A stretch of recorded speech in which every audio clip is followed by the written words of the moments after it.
Welcome to clear SSC. आज हम लोग 14 सितंबर 2025 के इम्पोर्टेंट क्वेश्चन करने वाले हैं जो एसएससी बैंकिंग रेलवे के लिए बहुत इम्पोर्टेंट है। आप लोग वीडियो को पूरा ज़रूर देखिए, ये आपके सभी एग्जामों के लिए बहुत बेनिफिशियल है। वीडियो को लाइक शेयर सब्सक्राइब ज़रूर करें। हम और अच्छे वीडियो आप लोग के सामने प्रस्तुत करेंगे। चलिए 14 सितंबर 2025 का करंट अफेयर करते हैं। क्वेश्चन नंबर फर्स्ट, भारतीय संविधान का निम्नलिखित में से कौन सा अनुच्छेद स्वच्छ पर्यावरण के अधिकार को सुनिश्चित करता है, जैसे कि सर्वोच्च न्यायालय ने वायु प्रदूषण के संबंध में उल्लेख किया है। तो आर्टिकल पूछ रहा है कि कौन सा स्वच्छ पर्यावरण के अधिकार को सुनिश्चित करता है। इसका सही आंसर हो जाएगा option number B, article 21। Article 21 हो जाएगा। ये चलिए डिटेल एक्सप्लेनेशन इसका देख लेते हैं।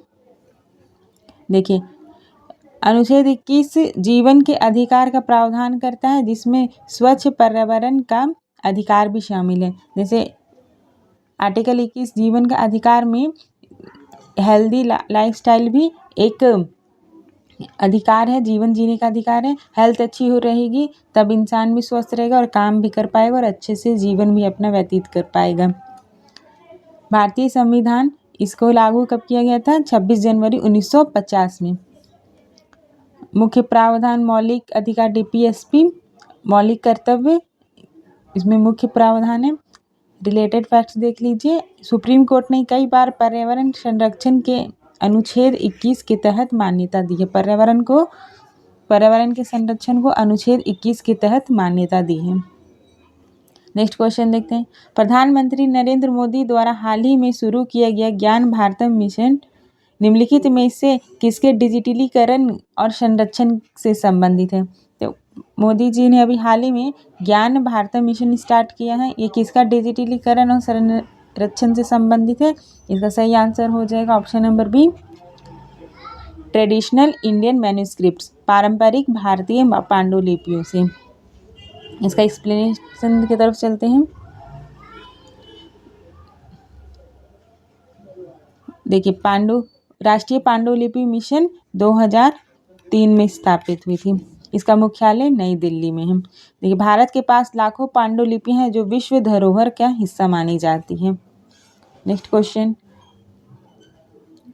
आरटीआई एक्ट 2025 को कौन सी धारा विशेष रूप से डिजिटल व्यक्तिगत डेटा संरक्षण अधिनियम के साथ संभावित टकराव से संबंधित है, क्योंकि यह व्यक्तिगत जानकारी को छूट देती है?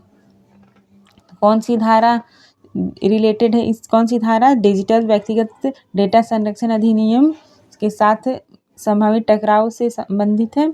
इसका सही आंसर हो जाएगा option number B, section 81J। इसका डिटेल एक्सप्लेनेशन की तरफ चलते हैं। देखिए, आरटीआई एक्ट की धारा 81J व्यक्तिगत जानकारी को प्रकटीकरण से छूट देती है। आरटीआई की स्थापना कब हुई थी? आरटीआई एक्ट की स्थापना 2005 में हुई थी और डीपीडीपी एक्ट 2023 में आया था। आरटीआई भारत में पारदर्शिता का प्रमुख साधन है। नेक्स्ट क्वेश्चन की तरफ चलते हैं। भारत की तटरेखा की अनुमानित लंबाई कितनी है, जिसमें उसके द्वीप भी शामिल हैं, जो उसकी ब्लू इकोनॉमिक पहल के लिए महत्वपूर्ण है? तो भारत में अनुमानित जो तटरेखा की लंबाई है वो कितनी है, जो ब्लू इकोनॉमी के लिए बहुत महत्वपूर्ण है? इसका सही आंसर हो जाएगा ऑप्शन नंबर सी, 7,500 किलोमीटर। इसका एक्सप्लेनेशन देख लेते हैं।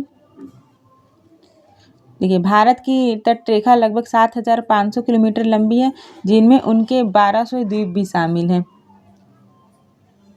भारत की समुद्री सीमा 2.02 मिलियन वर्ग है। भारत में 9 तटीय राज्य हैं। 9 तटीय राज्य कौन कौन से हैं? गुजरात, पहला गुजरात है, दूसरा महाराष्ट्र, तीसरा गोवा, चौथा कर्नाटक, 5वां केरल, 6ठा तमिलनाडु,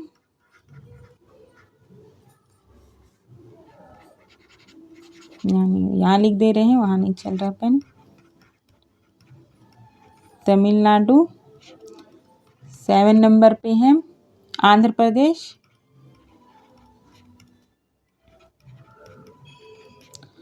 8वां नंबर पे है उड़ीसा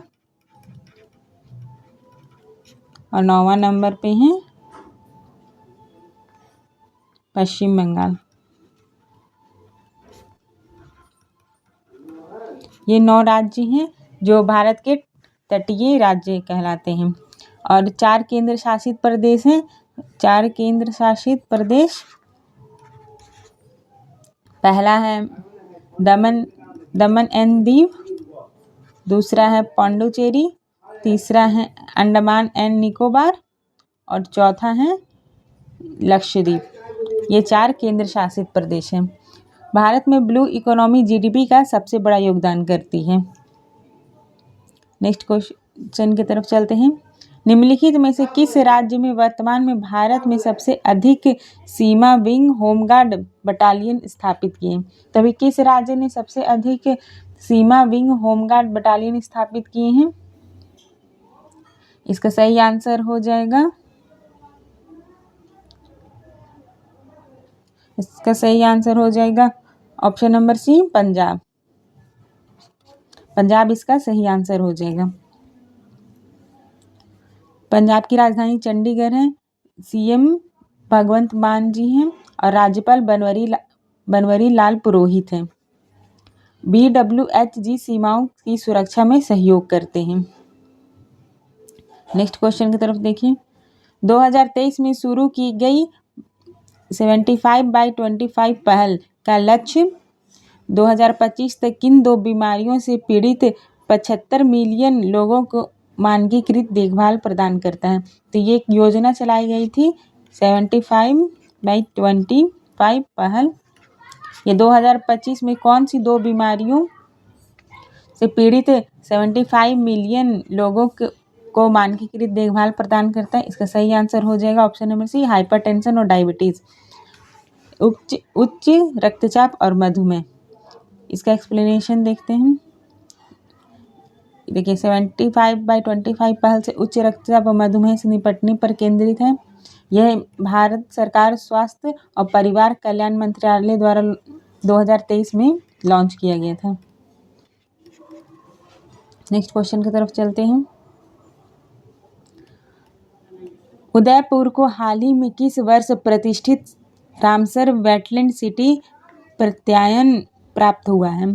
तो उदयपुर को भी हाल ही में किस वर्ष प्रतिष्ठित रामसर सिटी प्रत्यायन प्राप्त हुआ है?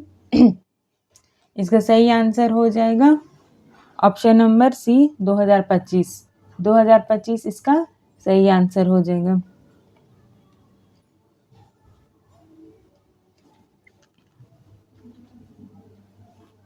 देखिए 2025 में उदयपुर को रामसर वेटलैंड सिटी प्रत्यायन प्राप्त हुआ है।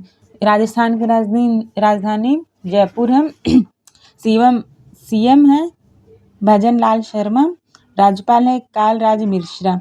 रामसर संधि 1971 में ईरान के एक शहर का नाम है रामसर, वहाँ हुई थी। भारत में 80+ से ज़्यादा रामसर साइट्स हैं।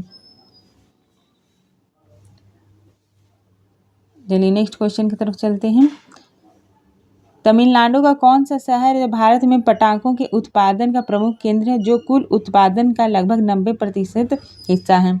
तभी दिवाली आने वाली है तो दिल्ली में पॉल्यूशन का प्रॉब्लम होगा, तो इस वजह से वहाँ की जो सुप्रीम कोर्ट है वो बोल रहे हैं कि पटाखे बैन होने चाहिए। तो इस पर भी विवाद चल रहा है।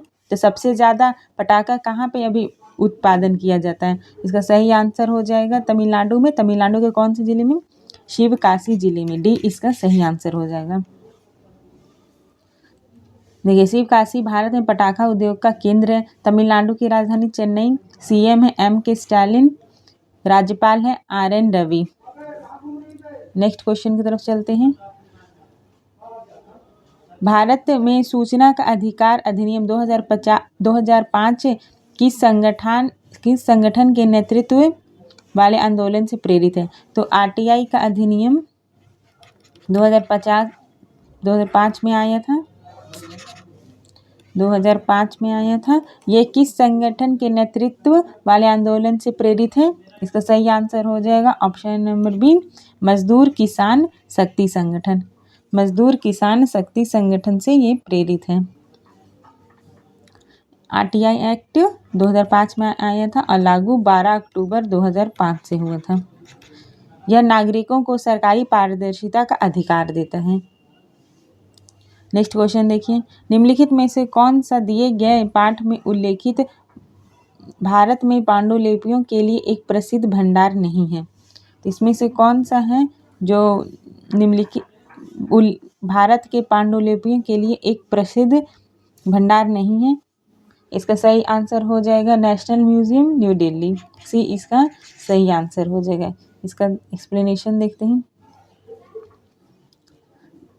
देखिए, न्यू दिल्ली में जो नेशनल म्यूजियम है उसकी स्थापना 1949 में हुई थी। संग्रहालय में कला और संस्कृति की धरोहर रखी जाती हैं। चलिए, वीडियो को लाइक शेयर सब्सक्राइब ज़रूर कर दीजिएगा। इसकी पीडीएफ चाहिए तो Telegram channel clear SSC official पे आपको इसकी पीडीएफ मिल जाएगी। वीडियो देखने के लिए थैंक यू।